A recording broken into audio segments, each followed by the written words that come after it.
Michel Pereira.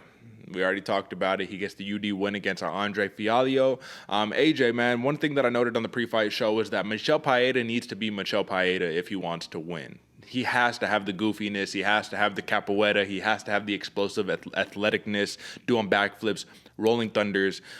So, in my opinion, I think that it is a little bit of a detriment to his game, just a little bit, just because of the energy consumption. Because like I said, it's something that he's definitely building on, definitely getting better at. But do you honestly think, I want an honest assessment here, do you think Michel Pereira, if somehow, some way his coaches were like, stop all the flashiness, no more, we do none of it, stick only fundamentals, would he be winning these fights? Or do you think that is an integral part of his game, that flashiness? I honestly think he'd be doing a little bit better, man. I think he'd be doing a little bit better, staying a little bit more technical, getting the fights to finish. One of the biggest problems, and it's a hard double-edged sword, because would he be as memorable? No, not necessarily. But he'd be getting more finishes, so we'd be seeing more and more of him.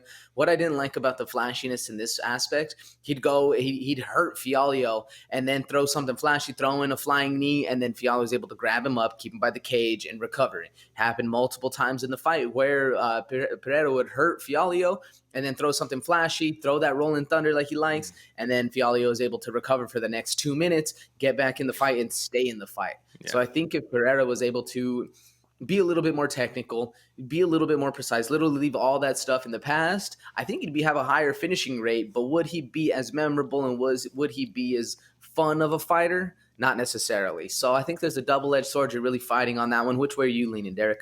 Well, you know what? That's important that you just noted that, because this is something that we always talk about. This isn't just the fight game. This is also the entertainment business. And Michel Pereira checks both boxes, right? You're not only on a win streak. You're not only beating stiff competition. You're doing it in impressive fashion. You're making it flashy. And people want to tune into a Michel Pereira fight. You know what I'm saying? Whether it's in the weigh-ins when he hits a backflip and then does the little jump ups. I don't even know what you call them. You know what I'm talking about, man. The kind of b-boy type stuff, right? Whether it's that, whether it's the in-cage stuff, man, it doesn't matter. Whether, I don't know if I didn't get to see the walkout. I don't know if he was dancing on his way to the cage. I hope he was. But, that was the classic one that he got really kind of, Dana White was very feeling away about it, because I think he like lost the fight or something and came out dancing, doing the whole nine, So you always want to tune into a Michel Pereira fight. So I do think it's important. But I also do believe that you have to be you inside that cage, man. You can't, sit there and be like, all right, I'm going to take away who I am, and I'm going to be this version of a fighter. You have to be loose. You have to be having fun. That's what you said, right? The corner said, let's have some fun. And then Michel Pereira goes and does whatever he does, man. So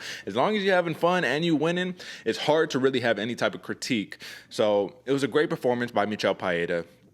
We'll talk matchmaking in one moment, man. But I guess the question that I have here, because this is just rinse, wash, repeat for Pereira, he just keeps racking up these dubs. Andre Fialho, what type of place do you think he has in this welterweight division, man? Because that walk forward style, that pressure, not too many people are going to be able to bode very well with that, going to be able to handle that very well. And I think against someone a little less experienced than Michel Pereira, Fialho probably could have notched a beautiful knockout in that UFC debut. So what do you think the future of Andre Fialho is? Man, I think he has a pretty bright future going forward, man. To do what he did, survive the kind of fight he did against Pereira, Fialho, I had him even going into the third, man. This is a very fun fight. Fialho has serious power. Walking forward, if you're not able to get out of the way, you're going to crumble from that pressure that Fialho has. I think this dude has a lot of potential going in the welterweight division. I'm pretty sure they're fighting in welterweight. Yeah. But either way, whatever division it is, this dude has some serious power, and he's been like needing to come into the UFC for quite a long time. And I think it's about time that he's here. Even though he didn't necessarily get the win, I think he has a lot of potential coming forward for him. Well, I think that he didn't get the win on paper, but he got a win in the eyes of the fans, where they're like, "Oh, okay, you sticking around with this dude? Let's look at it, brother. He loses to Michel Pereira, but the last 4 first round knockouts." And that was one of the questions that I had: is do you think maybe that he's like, okay, I touch all these other guys and they go down? How come Michel Pereira isn't going down? Do you think that was kind of part of the problem? Because for me, that's a little bit what I saw of like, okay, first off, give some credit. Pereira has an incredible chin. I mean, let's give some credit. But you're looking at it, man. He knocks out a James Vick, who's kind of knockout prone, so I guess that isn't big. The big one that stood out to me is Stefan Sekulic, man. This is former UFC veteran right here, man. To knock the man out, that's the one I told you where he grabbed the single and dude just dropped him with the elbow and just, little stuff like that, man. That's what I'm talking about. So it's like when you have that touch of death, it can come as a detriment sometimes because when you land and you're like, wait, you're supposed to go down.